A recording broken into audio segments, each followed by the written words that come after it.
ناظرین سے گزارش و اپیل کروں گا کہ جب شعبان المعظم کی 15ویں تاریخ ہو تو رات میں زیادہ سے زیادہ قیام کریں اور دن کو روزہ رکھیں، جیسا کہ مشکات شریف جلد اول صفحہ نمبر 278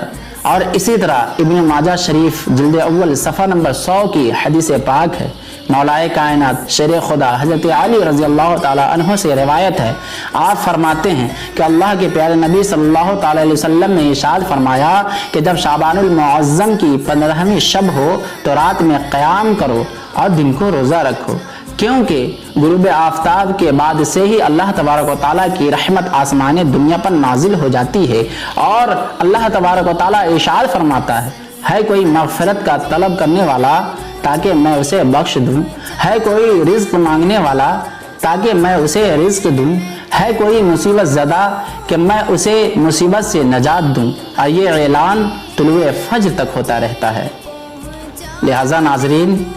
آپ سے گزارش ہے کہ اس رات کو برباد نہ ہونے دیں،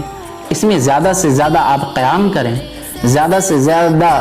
ذکر و اذکار کر کے اپنے خدا و رسول کو راضی کریں، اسی میں کامیابی ہے۔ پیارے دوستو، روزانہ ہاشمی کیلنڈر کے ذریعے سے دینی معلومات اور اقوال جدید حاصل کرنے کے لیے ہمارا channel new Islamic network subscribe کریں اور ثواب کی نیت سے شیئر بھی کریں۔ شکریہ۔